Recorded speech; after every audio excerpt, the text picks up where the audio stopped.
What's going on, everybody? Welcome to the Sports 2.0 Network. Welcome to the Colten Kahler Show. I had a little bit of technical difficulty there, but we're all right. I am not in a good mood tonight. I don't know if anybody knows this, but Mike Shildt got fired. So we'll start there. We'll start in the baseball world. Today has not been a good day. I got a text from my dad at the middle of this afternoon, and I thought he was pulling my leg. Nope. Mike Shildt has been fired by the St. Louis Cardinals as of today. Share your thoughts, your comments in the comment section there, wherever you're tuning in from. I appreciate that tonight. We'll start in the baseball world. There was a Game 5 tonight. Dodgers-Giants. No one cares because Mike Shildt got fired. I mean, we might sit here for 30 minutes and just talk about this because I could go on and on and on about this, but it has been a whirlwind of an afternoon, to say the least. So, again, Mike Shildt's been fired today. My immediate reaction is I was kind of at a loss for words. The guy's taken us to the postseason 3 years, that he's been the full manager here in St. Louis. We went to an NLCS in 2019 in his first year. He was the NL Manager of the Year in 2019 when we went to the NLCS. 2020 was a little disappointing, obviously, with that performance against San Diego. Probably should have won that one. And then this year, obviously disappointing to win 17 games in a row to put yourself in that position and then for nothing to come out of it. So that's disappointing. That sucks. But who are you going to replace him with? I mean, that's the other thing is you have to – when you make moves like this, you have to know who you're going to replace him with. And I think the Cardinals already have an idea of where they're going. And let's backtrack a little bit. When it was announced today, John Mozeliak, Cardinals GM, and he works in the front office there. It was a philosophical difference on how to run a baseball club. A philosophical difference on how to run a baseball club. I would love to know what that philosophical difference is, because if you would have shared that 3 years ago when you hired him, maybe you wouldn't be in this predicament. You wouldn't be. I mean, it's as simple as that. And it's frustrating because we were mediocre for most of the year, probably below mediocre. And, everyone's like, oh, it was a 17-game win streak. And even Mozeliak said that it had nothing to do with this year. He thought that this year ended in a success, and he liked the way the team looked at the end of the year, obviously. And it wasn't really a lot to do with this year. But he said looking forward, they were not in this same spot, and so he wanted to get them out of the way so they didn't have to deal with it. And fellas, let me tell you something. If you've got a special lady and, you decide to, maybe this isn't going to work out or whatnot, do not, and I repeat, do not break up with the girl over the phone. Don't do it. It's the worst thing you can do. That is the worst thing you can do.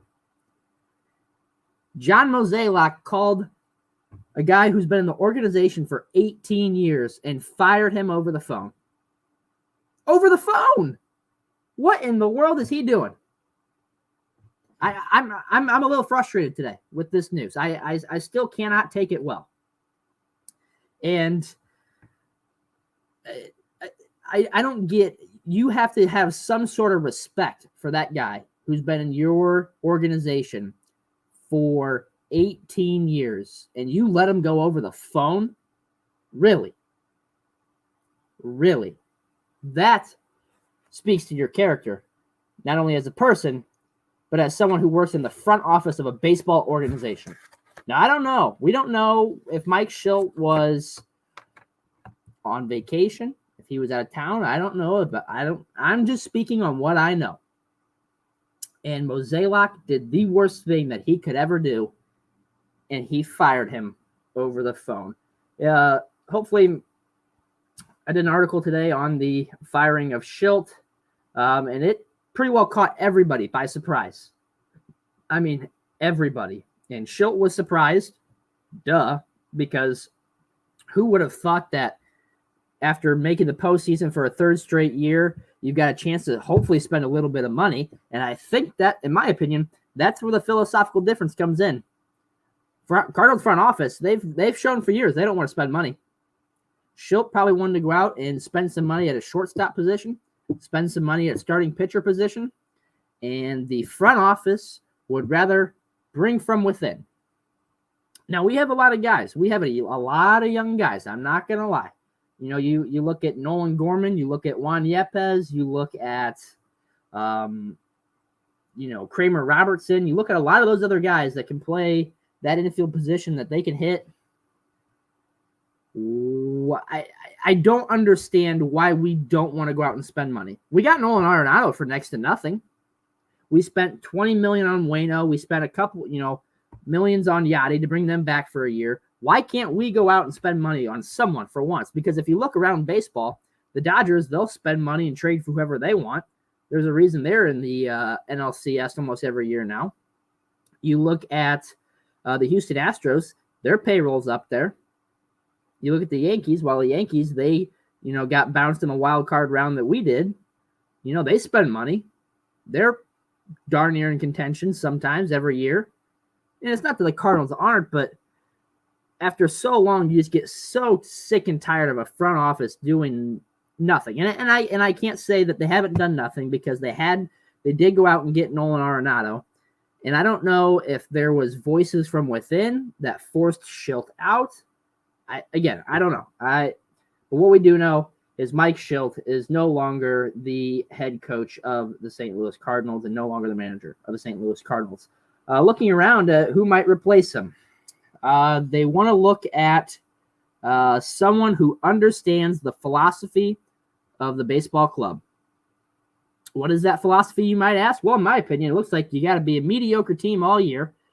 You got to play well and get hot at the end of the year. And you got to run the table, because that's what the Cardinals did in 2011. It's what they did in 2006. And when they get that devil magic going,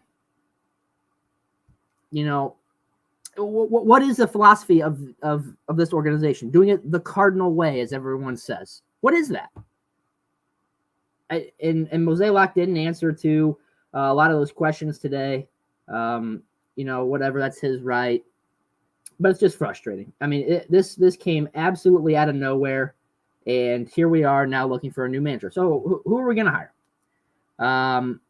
Could it be Ali Marmol, bench coach? It could be Stubby Clapp. He had experience as the AAA coach, and I think he took them to 2 championship appearances. Skip Schumacher, he's the bench coach, I believe, down in San Diego. He might be trying to get that job, might bring him back. I would assume that they're going to hire from within, or someone that's been within the organization at one point or another. Obviously, Tony La Russa probably not going to be back. According to Bob Nightingale, Tony La Russa is staying in Chicago. Rumors of maybe Mike Matheny coming back. I hope to God not, because it's who we got rid of. It's who Shildt replaced. I mean, what are we doing? What are we doing? I'm frustrated today because of this news. It is just it makes no sense to me. It makes no sense to me. And I feel that this is going to be something that we will look back on and regret in a few years, whether or not this is just it's beyond frustrating to see a guy who did everything you could have asked for, took you to 3 straight postseasons, and he just gets canned. Again, if you got any comments, drop them in the comment section there. I'll pop them on the screen. I wrote my show document out today. I was going to do the hot seat, hot take, and all that. And, the hot seat, I guess it's really not hot anymore, but we didn't know it was hot to begin with. And you can throw Mike Shildt on there because he's gone. I think it's the 4th position now open in baseball. I think, the Mets, Cardinals, Padres, and I thought there was one other team. I can't think of it anyways. But, yeah, I mean, again, Cardinals lose Mike Shildt today. So we'll go with hot seat, hot take for right now. I just gave you my hot seat, even though we didn't know it was a hot seat. Mike Shildt. Gosh, it's just so frustrating. Just so frustrating. Hot take. Well, it's not really a good time anymore to be a manager, a coach. Tom saying, I wonder if the decision to bring in Reyes in the last game was an issue with management. Tom, it could be. I think, Reyes in that 24 game streak that he had, or 28, 24, whatever it was, we all know it wasn't pretty. Yeah, he broke the record, but the straight saves that he had was garbage at a lot of the times. And is it Mike Shilt's fault for continually putting Reyes in the game? Or is it John Mozeliak's fault for continuing to have Reyes on the roster and not give, Shildt some new arms to look at? And again, we can play the if game all day, because if Giovanni Gallegos doesn't get hurt, doesn't have that nail issue, TJ McFarland never comes in the game, Gallegos can hopefully get us to the 10th. And if TJ McFarland doesn't walk Cody Bellinger when he had him 1 and 2, then Alex Reyes never comes into the game to do what we all knew was going to happen. I was there in Milwaukee when Reyes gave up the grand slam, and as soon as Reyes came into the game, I looked at my dad and I said, he's going to end it right here. No, yes, Tom, Flaherty was in the pen, yes. And I am of the opinion that as soon as Wainwright was done, Flaherty should have been brought in the game. We shouldn't have even gone to the bullpen. Should have gone to another starter to see how long Flaherty could give us. I wanted the Cardinals to go with another starter instead of bringing in the bullpen. I mean, you got to throw everything, including the kitchen sink, out there in a one-game wild card. I mean, you're 0 for 13 with runners in scoring position. You got to do something to try and win this game. And they couldn't do that. And again, Mozeliak said, in his opinion, it had nothing to do with the performance of this last year. Might be kind of lying to us. Who knows? But it's a lot of it was the philosophical difference. And I think a lot of it's going to do with money. I think when this all gets settled, when the dust settles, it's a lot to do with money. And we know how much we do not like to spend money. I wonder how much payroll the Cardinals are going to try and dump. They're going to try and, raise guys up from AAA. You've got a boatload of guys. And it's not like if our farm system was some of the best, if we were in first place for most of the year, I could maybe bite the bullet a bit. But for most of the year, our farm systems were last in their league. I believe, was it Springfield or was it Memphis went on an insane run? I think it was Springfield went on like a 17-game run or something ridiculous like that. And that kind of got them back in contention, but Peoria was bad. Memphis, not great. We've got a few players. Nick Plummer was a big face in Springfield this year, and he got bumped up to Memphis.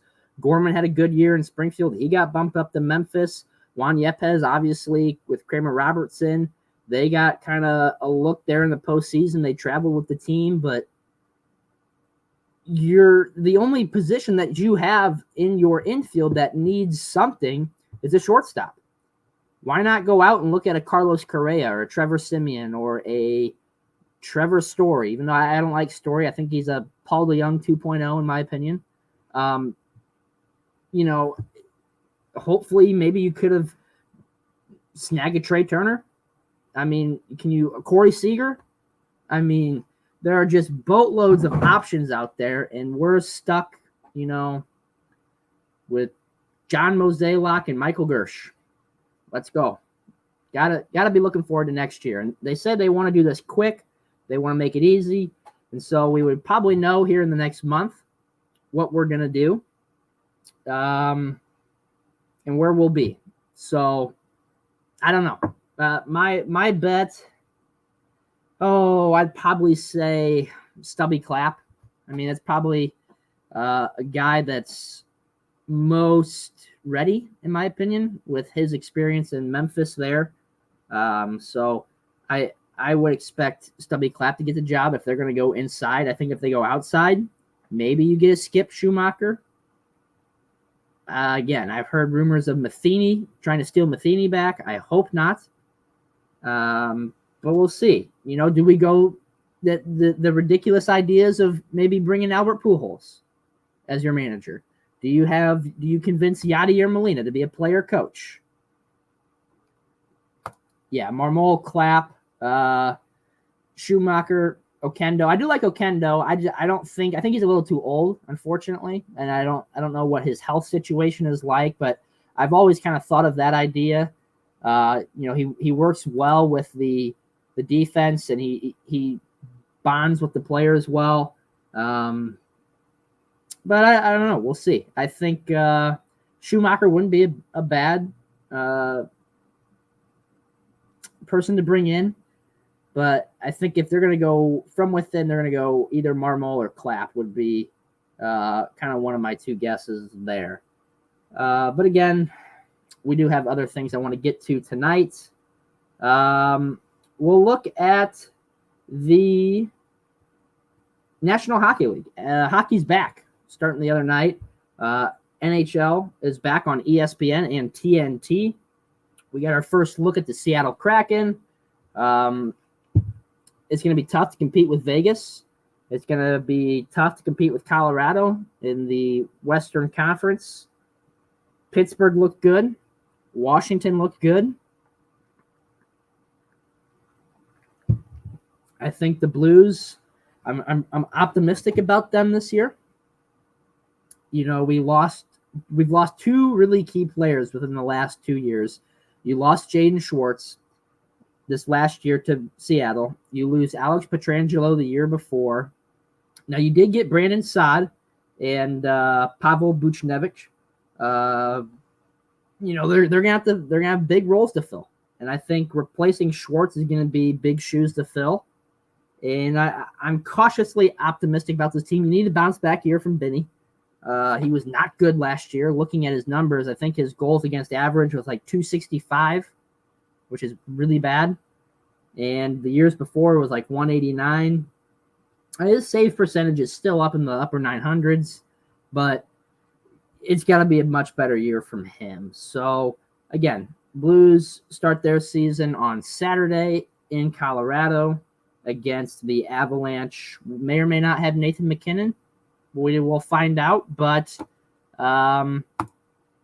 because last night he did not play against the Blackhawks. So we will find out there. NCAA. I still think Iowa's overrated. I do. I think had Sean Clifford not got hurt last week, Penn State wins that game. And we're not listening to everyone say, go Hawks, go Hawks. No, not listening to that. Are we going to put an undefeated Cincinnati team in the playoff? I think we probably will. Is Cincinnati deserving? I mean, they played their schedule. They win their games. So how can you not put them in? Are they going to get smacked around? Probably. They might. They might shock the world and win a game. Who knows? And go play for the national championship. Georgia, when are they going to be tested? I still think Alabama, even though they lost, is better than most. Maybe not Georgia. Georgia might have a test, this week with Kentucky. College football is kind of lost, even though I watched the Alabama game last week. It was a really good game. College football has lost my interest this year because I think it's kind of separated, even though Alabama lost again. I still think that they're better than most teams. They just played really bad against A&M, and A&M knocked them off. So good for them. But again, I'm just waiting on when Georgia will be tested to see if Georgia is, their defense is good. Their defense is good. I'll give them that. They didn't play well in week 1 against Clemson, but we've seen how poor Clemson is. So that kind of wraps up my NCAA football talk. We'll get into another edition of Colton's Top 10 7.0. We've got an honorable mention this week, the Chicago Bears. I think Justin Fields has got this offense in a much better spot than anything with Andy Dalton. They do have a tough task in front of them this week in the Green Bay Packers. I don't think the Packers are as good as advertised, in my opinion. That defense is not great. Offense is struggling to find their way, but it's also Aaron Rodgers. And I think he'll take a few deep shots against the Bears this week. And that is actually on our Pigskin Pick'em later. At number 10, Cincinnati Bengals. They did lose last week to the Green Bay Packers only because no one could kick a football. Not a good week for kickers last week. But the Bengals are much improved, and I still think they could be the second team in the AFC North. At number 9, another AFC North team, the Cleveland Browns. Cleveland's good. They did lose last week in a tough game, and they gave up about 1,000 points to Justin Herbert and company. Late second half collapse, and that drops them at number 9. Number 8, the Green Bay Packers. They're going to run away with their division. I don't think that they're going to get to the NFC Championship this year. I think it's going to be a disappointing year for the Pack overall. And Aaron Rodgers could be on his way out. We'll see. At number 7, the Los Angeles Chargers. They really improved. They have. Herbert is for real. That offense is for real. And they might be a sleeper come playoff time. Look out in that AFC West division. At number 6, the reigning champs, the Tampa Bay Buccaneers. They did play Miami last week. They do play tonight on Thursday Night Football against the Washington football team. But it's Tampa Bay. It's Tom Brady. You can't bet against them. So I got them at number 6. At number 5, arguably the best offense in the NFC this year would be the Dallas Cowboys. I've got them at number 5 based on their offense. Looking at number 4, my Baltimore Ravens. I could have put them up at number 3, and I still think that they can be. I just have questions about that defense. It was a Monday night miracle. The large comeback there in the fourth quarter by LaMarvelous Jackson. And it was a bad day to be a Colt because they are now shot into eternity, shot into the sun. They are terrible. The Los Angeles Rams at number 3. They did get smacked around a little bit by Arizona. It was a close game. Last week they played a good game against the Seattle Seahawks on Thursday night. But again, I still think that they could be the team to come out of the NFC. At number 2, the Buffalo Bills. They are by far the best team in the AFC. They made that statement on Sunday night, taking it to the Chiefs. Josh Allen played unbelievable, and they're going to be a force to be reckoned with. I think I don't want to get too far ahead of myself, but Ravens and Bills in the AFC Championship will be a good game. And at number 1, the only undefeated team left in the NFL, the Arizona Cardinals. Kyler Murray's been nothing but incredible this year. DeAndre Hopkins, they have things rolling down there. Not to mention that defense. They're quietly flying under the radar, I feel like. And so it's really interesting to watch them. But I've got them at number 1, and they will probably stay there until they lose. So that wraps up Colton's top 10 7.0, and I just realized I forgot to put the little pop-up thing there. There you go. Colton's top 10 7.0. Again, we'll run through it real quick. At the honorable mention, Bears, and then Bengals, Browns, Packers, Chargers, Bucks, Cowboys, Ravens, Rams, Bills, and Cardinals. Colton's top 10. What's going on in the NFL this year? I can't figure it out. Are there just a lot of mediocre teams, or is there a lot of really good competition where it's kind of evening things out? Looking at the standings, looking at the records, there's a lot of teams at 3-2 or 2-3. And last week when the Eagles knocked off, who did they knock? They beat someone last week, kind of a late collapse there. They beat the Panthers. The Panthers, who I thought were going to be, kind of the next big thing. They've started to struggle a little bit, and so the Panthers are not. Maybe a little bit too much. Obviously, Vegas having their own issues. That was going to be in my hot seat tonight, but we kind of got away from that with the St. Louis Cardinals talk. But I I don't know what's going on. Is if the talent is more spread out, or if there's just a lot more mediocre teams and everyone's just not as good. I don't know. I haven't quite figured it out, but there's just a lot of teams sitting at that 2-3, 3-2 window. We will we'll go ahead with our pigskin pick'em for the night. Our pigskin pick'em. Our first game, looking at the college ranks, Oklahoma State at Texas, number 12, Oklahoma State. Big ranking for them. At number 25, Texas. I'll take the Longhorns. Their offense is too good. Minus a terrible collapse last week. Texas should have won that game. That offense with Bijan Robinson, Casey Thompson, quarterback, and Steve Sarkisian has that offense in the right direction. They've just kind of got to play a full game, and they've struggled to do that this year. But Texas is heading in the right direction. So I'll take the Longhorns in that first game. Looking at the next game, number 11, Kentucky at number 1, Georgia. I'll take the Dogs. Until they are proven to be challenged, it's going to be hard to pick against the Dogs. And that defense has got at least 5 guys that could be drafted, I think, by the end of the year. Kentucky is good, but I don't think it's going to matter. I'll take the Dogs. Purdue at number 2, Iowa. Number 2, overrated Iowa. I will take overrated Iowa in this game. Purdue is terrible, in my opinion. They have no offense. Their defense is okay.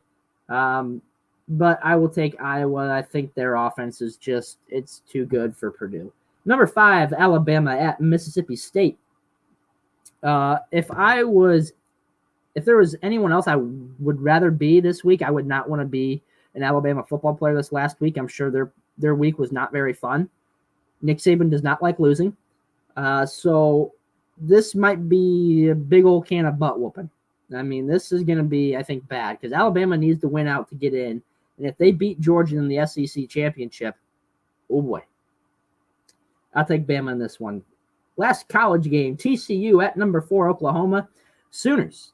I think if they stay with the backup that they brought in, Williams, how can you not? After he led that comeback last week against Texas, threw an absolute dime to Mims, and he caught it in the end zone. I mean, arguably one of the best catches we'll see all year. They failed to cover week after week, and they've had a lot of close games, but I'll take the Sooners. They're at number 4 this week. Rivalry game, Green Bay at Chicago. I've been kind of toying with this one back and forth on where I want to go, and I really want to take Chicago, but I'm going to go with Green Bay. I think Aaron Rodgers is just too good, and Green Bay, Chicago just doesn't have it quite figured out. I would love to see Chicago win, but I think Green Bay goes and gets it done. Arizona at Cleveland, and I put Cleveland down, but I'm not sure. I'm really not. This one's kind of up in the air. I think Cleveland. Actually, you know what? We'll go with Cleveland. I think Arizona gets their first loss of the year, and there will be no more undefeated teams. So I think Cleveland gets the job done at home this week against the Cardinals. Dallas at New England. This is a 325 game. I will take Dallas. I mean, they have the best offense in the NFC right now. Dak on his comeback year. Zeke is running like Zeke of the past. Amari Cooper is really good. CeeDee Lamb is really good.